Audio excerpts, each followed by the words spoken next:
Welcome back to Lovin Dubai show. Today we're joined by a former international hostage negotiator for the FBI who's here to tell us all about the art of negotiation, and we have questions. He's also the author of Never Split the Difference. Welcome to the show, Chris Voss. Thank you. Happy to be here. Thanks for having me in. Not at all. Thank you so much for being here. So Casey and I were discussing the beginning of the show that you made us quite nervous when you first walked in. So is that a common thing that people feel around you, just nervousness? There's all these perceptions about FBI agents and hostage negotiators, so yeah, it comes up. And guys from Iowa. I'm from a small town in Iowa. That scares people. Do you naturally read the room when you enter a room? Is that just part of your psyche now? No, I try to connect, which is not exactly the same thing. But yeah, I'm trying to connect. I guess reading that is part of it, seeing people's emotions, seeing how they're doing. You guys put on a very positive vibe here. The whole vibe here is fantastic. So. Oh, that's what we love to hear. Thank you very much. I guess it was rough yesterday though. There was some name calling going on. Oh, yeah. Who's the devil, right? That sort of thing. Right?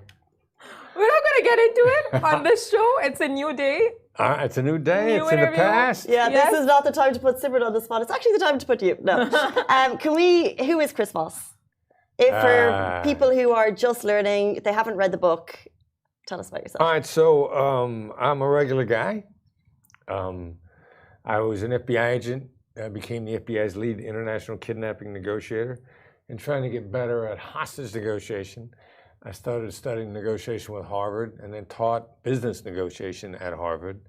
And then as I left the government, business negotiation and helping people have better lives by being better negotiators became a lot of fun. And I taught my students how to negotiate, and even like one of my students got more money out of the dean for a student trip than they needed to. I said, you got to give this money back. You got more out of the dean than you needed. You got to give some of it back. Wow, that is Amazing. incredible. The student became the master in that situation. Well, yeah. I mean, if you connect and people try to help you, and you just got to be careful you don't exploit people. What skills are you teaching these people? Listening and insight, and that's mostly it. Like people are driven by emotion. Vision drives decision, and emotion drives vision. So we're driven by emotion. Logic is this illusion that we cling to. Logic is what we think up after we've made up our mind. So we're emotional creatures, embrace that, and it's a superpower. And negativity gets in our way, and positivity moves mankind forward. So that means that emotion, by definition, is not bad. It's negative emotion. Interesting. That is so accurate, because we see so many leaders just prying on emotions to get a reaction from the public, like politicians and all of that. So, I mean, you need negotiations for you need it as a skill for your everyday life. Everything in life is a negotiation. So give us key main factors, or key main factors of negotiating that you could use. Well, hear the other side out first. All these cliches, and I'm sure everybody at some point in time, their mom looked at them and said, "You should listen more than you talk." You hear that. That's good advice, because you're not learning when you're talking. You're actually not thinking when you're talking. When you're talking, you construct your thoughts. Your brain kind of goes offline, and you start talking. But when you're listening, you're learning. You're gathering information. One of the secrets to negotiation is it's the art of letting the other side have your way. So how do you do that? You got to get them talking. You got to find out what's going on. Maybe they'll talk. In many cases, they'll talk themselves into your deal if you let them. Oh. This is coming from, as you said, former lead investigator, negotiator with the FBI, which took you around the world. It did. Can you tell us about some maybe hostile negotiations that you were involved in? Well, usually terrorist or criminal gangs from Haiti to Nigeria to Baghdad to Bogota to Wild. Manila. Wild. That is. Yeah, but then if I love people, I love mankind, I love Like there isn't a place on earth that's not fascinating. Like people have said to me, "Where's your favorite place?" I mean, they've all been cool. Like I love the Philippines. I loved Bogota. I loved being in Baghdad. Because it's people, and at the end of the day, everybody's trying to get by, trying to make their lives better. Maybe we need them to pick different options, but everybody's looking for a better future.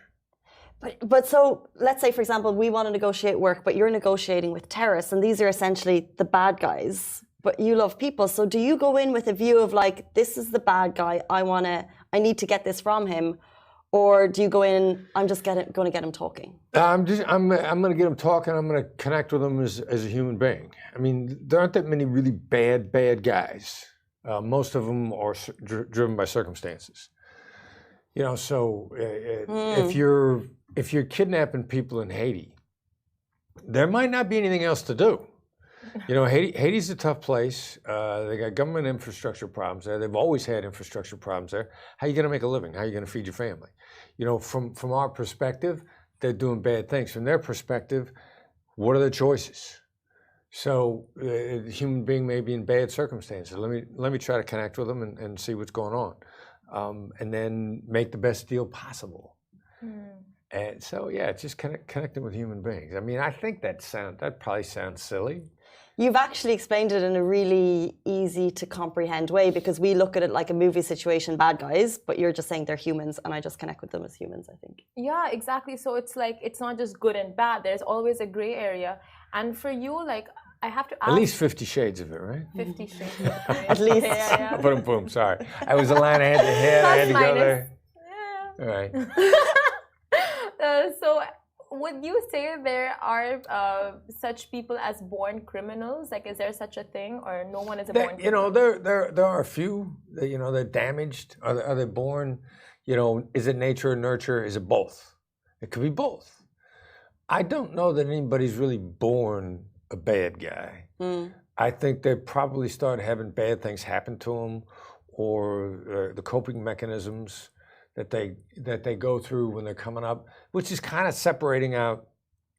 You weren't born bad, but the world was very, very hard on you and damaged you. So there's the consequences of how did you get to where you are, and then how do I deal with where you are? Like if you do bad things, every system probably punishes you, and if they catch you, and that's a necessary part of it. There's some people, maybe they weren't born bad, but nothing is ever going to put them back on track. So society, to protect those of us that need to be protected, what do we do? Do we incarcerate them? How do we change them? That'll get us off into a whole another crazy topic. Like a very good friend of mine, someone that I would trust with the life of my son, is a former prison gang leader. Oh, wow. And at one time was a very, very bad guy.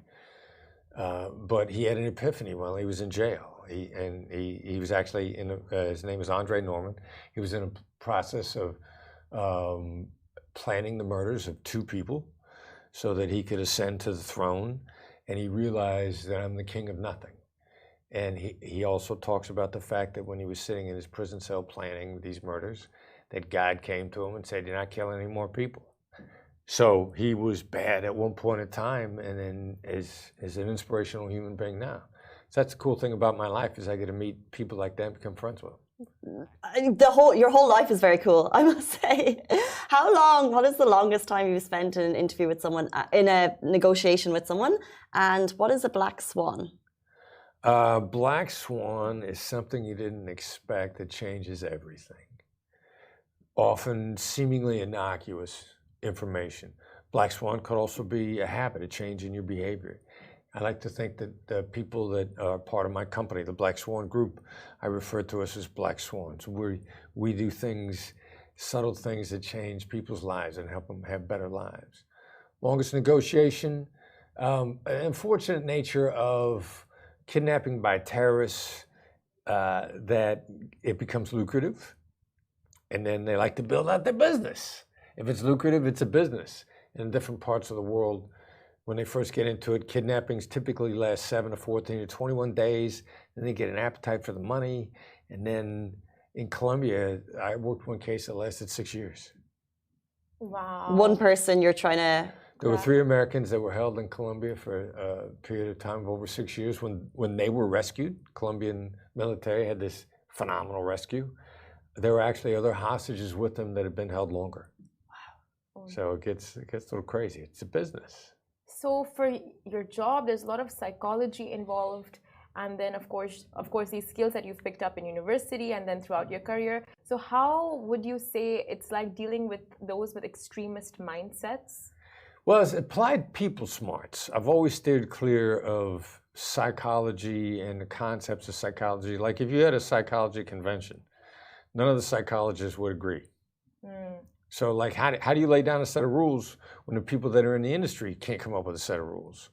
And the rules change constantly. So it's really applied people smarts, which these days, as it turns out, it's mostly neuroscience. I mean, we react as human beings. We're wired in certain ways, and our brain works in certain ways, certain very predictable ways. So it's applied people smarts. How do people actually react? What are they afraid of? How do they connect? Things like that. Okay. And do you find that people react in the same way? For example, Simran and I always talk on the show about the tells that people give when they're lying. For example, the nose scratching, the looking left, looking right. When they want to make a story more elaborate, like when they tell a lie, they will just add more and more details to the story. Are these things? Are these real tells? Yeah. Well, they're patterns of behavior. And what does that mean? What might be a tell for you could be me being honest. So what's your pattern? What's my pattern? And that's when I'm trying to connect with you, gut instinct is super powerful. Like one of your superpowers is your gut instinct. So we talk long enough, I'll get a gut instinct of what you look like when you're telling the truth, when you're being genuine, when you're being honest. If you ever tell the truth. That's the one caveat. Some people never tell the truth. Like, pathological liars. Or they've just gotten used to deceiving people constantly that they will deceive you about everything. That's just their habit, their pattern. So everything they do is a tell because all they do is deceive. But it's also situational. So I can't say necessarily that looking down is a lie. Frequently it is. Looking down is often an indicator of thought construction. Like when I'm accessing straight memory, often I'm not sure with me, it's looking up, and I don't know if it's to the left or to the right. There's certain movements when you're accessing just straight memory. But then what do you do with it? So you figure the person out, understand human nature, then understand the human in front of you. Which then also means that tells are not absolute rules for all people. And even more importantly, and I know I'm going on and on and on and being very confusing, but taking notes. The important information, you have to know that you're concealing it. Where if it's innocuous, you don't know it's important. So if I'm only looking for tells, scratching your nose or looking down, I'm probably missing half of the really important information because the innocuous things that change everything, you didn't know was important because you don't know what's going on in my head. So tells is a complete distraction. It won't get you very far. Okay, so focusing on the eye movement, nose scratching, all of that just doesn't give a person away. It's not enough. It's inadequate. But are there common ones that are very generic with people who tell a lie and common factors, not to do with pathological liars, they're different, but in terms of the general public, common traits? Well, there are common things that indicate thought construction. And I realize now as I'm watching myself, and I was trying to give you a straight download of my thinking, so I looked up and to the left. Or if I look down before I talk. Now, people construct thoughts before they lie, and people construct thoughts before they give you a thoughtful answer. So simply knowing that someone's thinking about what they're saying. And then what you do to dial into them is you say something, a hostage negotiation skill would be, seems like you gave that a lot of thought. Because that kind of creates this loop in your brain. And what I want is for you to go back into your thoughts and then for you to give them to me straight. without filtering them, without running them through the front part of your brain. Just give it to me straight. So I'm gonna look for when you're thinking, and that means either it's important to you, you're not sure of the answer, you're lying to me. You want to make sure you give me a good answer. I think that was 4 possibilities just off the top of my head. I got to figure out which one it is.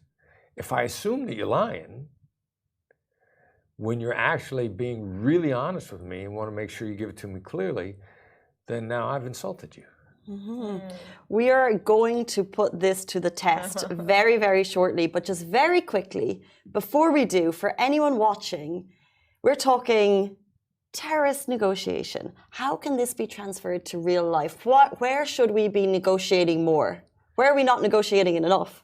Salaries, rent, school fees. Daily interactions. Because you get ready for the important negotiations by practicing in your daily interactions. Now, the bad guys do that. The people that manipulate us, they practice all the time. That's how they get good at it. Should we engage in the same behavior? It's not the tool, it's what the user's using the tool for. Like I got a cell phone in my pocket. You probably got a smartphone. There are plenty of bad guys that use smartphones. Does that stop you from using your smartphone, whichever phone it is? No, it's just a tool. And the more we practice in our daily interactions, then the more connected people feel to us. Like whoever you bought coffee from. Like say, looks like you're having a good day. Or if they look like their mind is elsewhere. Like I never say to anybody, how are you? I say, looks like you're thinking about something. Looks like you got a lot on your mind. Looks like it's been a tough day. They will appreciate that because you see them, which is then the key to negotiating. Because the other person who wants to cooperate with you, if you see them, then they're going to cooperate. Leading questions. What's your definition of leading? Like this gets you talking, to get people talking, yes. Yeah, the idea is get people talking, yeah. Okay. Yeah, but see them, observe them. On that note, Simran and I have been preparing, and we hope you have too. We want to put all of this to the test with a little game we call 2 Truths, 1 Lie. All right. So we're each going to go through 2 truths, 1 lie, and it's up to you to figure out which is the 2 truths and which is the lie. All right. Okay. We're going to be here all day, right? They're quick, short stories. So this is 2 truths, 1 lie with Chris Voss. Do the honors. Okay, so I'm starting. I wrote mine down. You wrote it down? I can't remember. So one of my dogs actually ate my homework when I was in uni. So I was miserable, yeah. You get homework when you're in uni as well. University. All right. Where'd you go to university? 2nd year. No, but where? AUD. And that stands for? American University in Dubai. Oh, very good. Okay. All right. What'd you major in? I was majoring in storytelling and media. All right. Funny, I'm getting nervous. I don't know why. I'm nervous for you. So which class was it the dog ate the homework for? It was Spanish. And what was your grade? Not the best, because I used to skip a lot of my Spanish classes, hence all So how do we know the dog actually ate your homework? Because you were just skipping classes. How do you say, look, you didn't do the homework? That was one of my very first classes in Spanish, and we get homework. So it was actually eaten by my dog. What did it look like when it was done being digested? It wasn't really digested. It was just torn apart, basically. Not fully consumed, but just ripped and shredded a bit. Well, so he didn't eat your homework. He tore your homework up.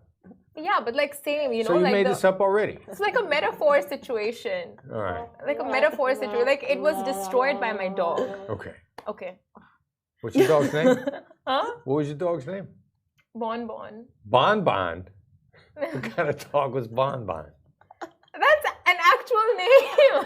I'm not making up my dog's name. It's I want to name it something after something sweet, something edible. Sweet. It's a Bon Bon biscuit. So you ate your dog? Is that what you're saying? I didn't eat my dog. The dog ate. I wish we could turn all of the lights off right now and just have them pinned on Simran, because this is sweating. I love you putting her on the spot. Okay, so my other 2 truths. Each one's going to take this long. I hope you're ready. I try moving things with my mind every morning. Is that how you got to work? No, I try. It doesn't always. I don't always succeed. I actually never succeed. Oh, because you wouldn't be here now if it actually worked, right? Yeah, exactly. I would probably be in some, a government center where they're just like sticking wires down my brain. What made you start to do that?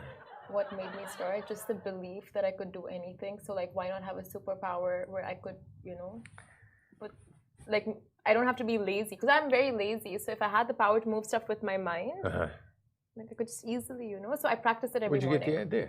Sorry? Where did you get the idea?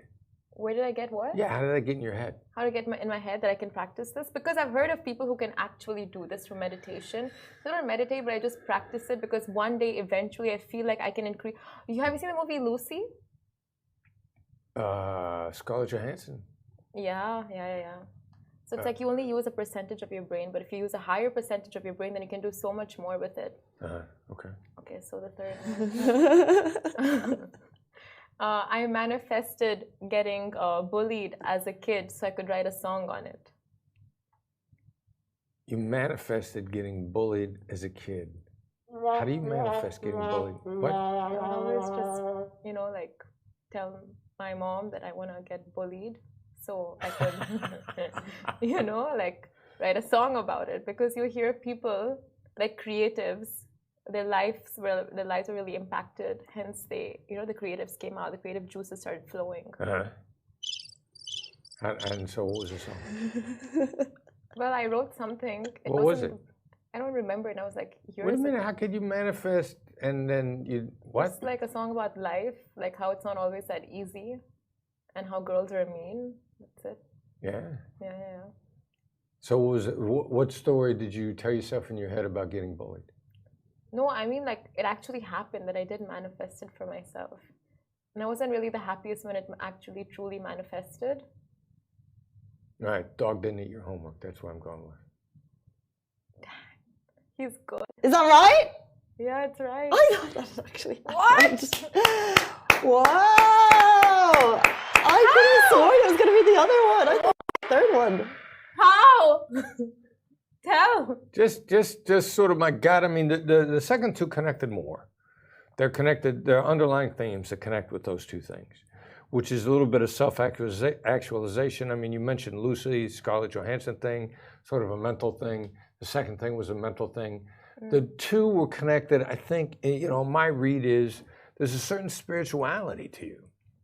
That's and so both true. of those were coming out in the second. That's right. And the second and third. Spiritual.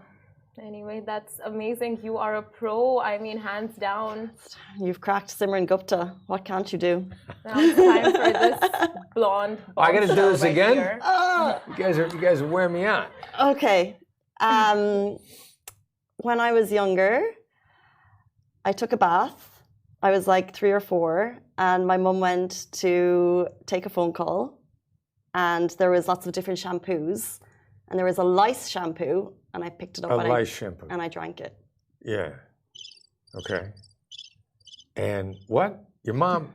So this is borderline child abuse. Your mother leaves you in the bathtub. Not mine. And it was like scalding hot water. Like she had you practice holding your breath underwater. I'm so nervous. It was actually more of it was a tub. I wouldn't say it was a bath. I wasn't in a bath at that age.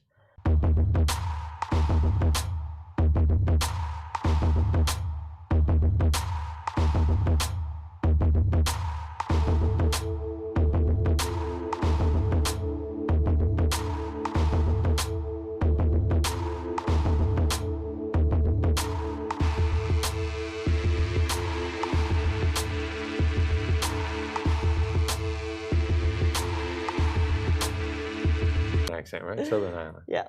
You U2 fan? Yes. All right. Yeah. Who isn't? Exactly. The music. Well, the guys too, right? They divide opinion. I love the music. Yeah. Okay. All right. Well, we don't have to go down that path because this is about you drinking lice shampoo, where your mom abandoned you for days in the kitchen. Oh No, she just took a call. I don't even remember. She took a phone call. She took a phone call. Mm-hmm. And you drank the last shampoo. Yes. And then every time you talk, bubbles came out of your mouth? I had to get my stomach pumped. You did? How old were you? 3, 4. And that's the reason why you remember it? You have a clear memory of this? I have a memory of it, a picture memory. Okay. Of 2 things that I remember happening. Yeah. And which 2 things do you remember? Well, the tub thing itself, and I remember the hospital with a tube down my throat. Really? Right. Okay. And so she took you to the hospital, you got your stomach pumped? Yeah. Yeah. And that's it? That's all you remember? There was an ambulance actually that came. There was a light. Uh-huh. Yeah. And you expect me to believe that? Yes. All right, next story. I've been working with Lovin Dubai since the very beginning. And we're 7 years old. We have a big Instagram account. So I was out with friends one night and I was having some personal drama. So I wanted to delete my own Instagram account. And by accident, I deleted Lovin Dubai's one.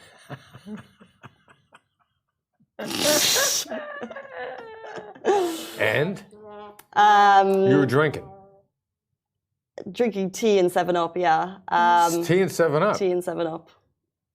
Which is what Who drinks tea and 7-Up? That's what we like in Dubai. Yep, we like tea and 7-Up. Tea and 7-Up. Oh. And I noticed, like a little while later, it took a while to get it back up and running. Immediately, I got a message from someone who was like, "What's happened?" I was like, "I have no idea." My colleague. Yeah. What colleague? Amy. Amy. What'd she say? She was like, she had gotten a message from someone else that the count was down, and she was like, "Have you any idea?" And I was like, "I have no idea." And then at the time, I was like trying to like get it back up and running, and it actually took longer than I thought it would.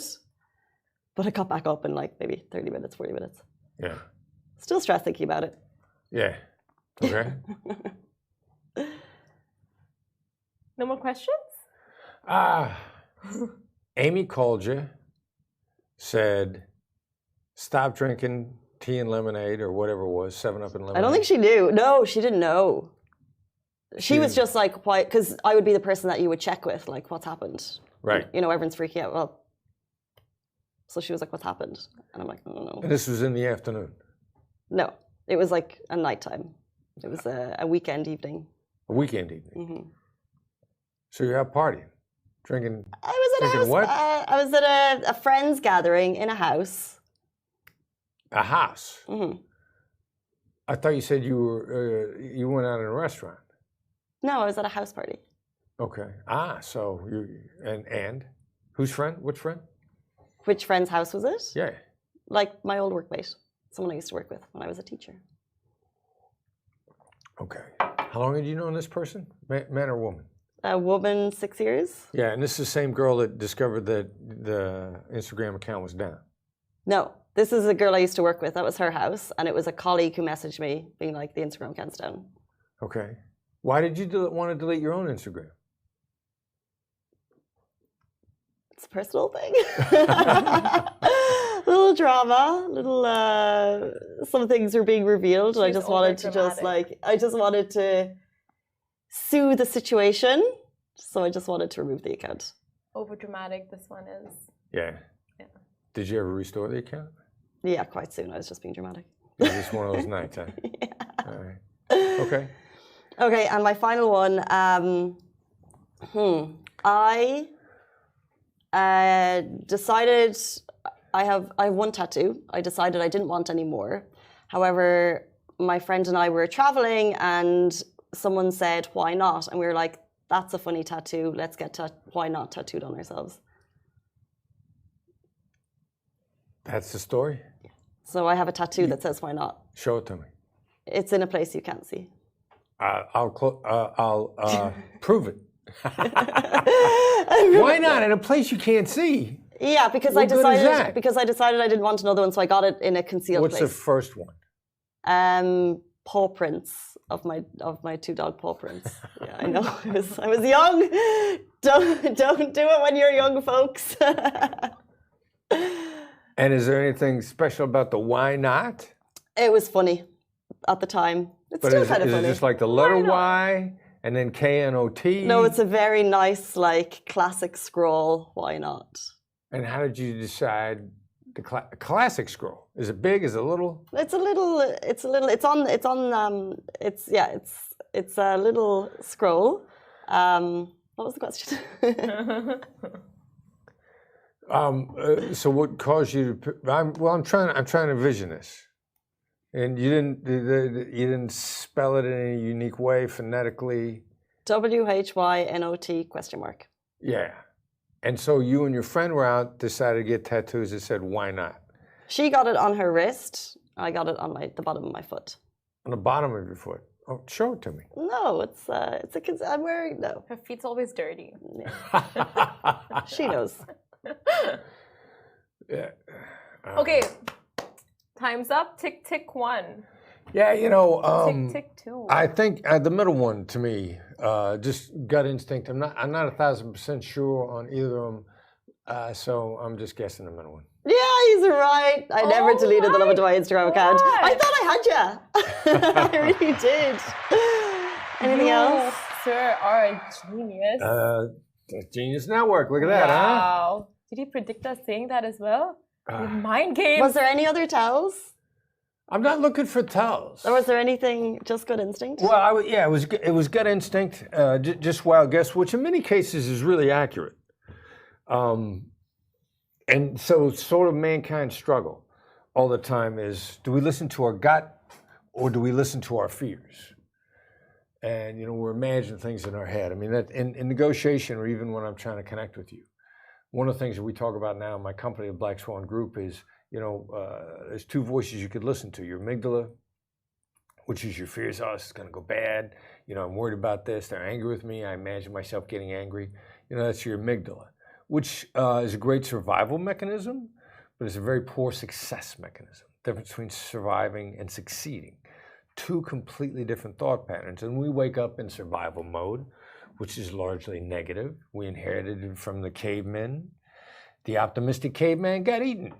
He said, I realized my buddy Chris got eaten by the saber-toothed tiger yesterday, but I'm an optimist. I'm going to go up and pet it. And he got eaten. He doesn't have any descendants. So the people that are as human beings were wired to be negative because that's survival mode. But it's not success mode. Now, the flip side, our gut instinct is a supercomputer. Everybody has it. There was a book that I read that said your conscious mind can process roughly 40 bits of information per second, whatever a bit is. Our computer guys know what a bit is. Like maybe it's a syllable in a word. Your subconscious mind, 20 million. There's a 500,000 to 1 ratio. Now, our gut instinct comes from our subconscious mind, which is why I just try to connect with people, and I'm trying to get a feel for you. Your feel is your gut instinct, and the more you rely on your gut instinct, the more accurate it gets.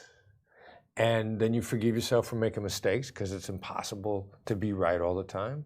What you're just trying to do is increase your win rate steadily, slowly, little by little. And pretty soon you find you're winning a lot. That is incredible. We're going to store your number on our phones anytime we need help with catching a lying partner, negotiating with our landlords, all of that. So thank you so much for sharing tips and being on the show with us today. You guys are fun. Thanks for having me. We really appreciate your time, guys. That is Chris Voss, the author of Never Split the Difference. Thank you so much. We appreciate it so much. We're back with you every single weekday morning, same time, same place. We'll see you tomorrow. Bye-bye.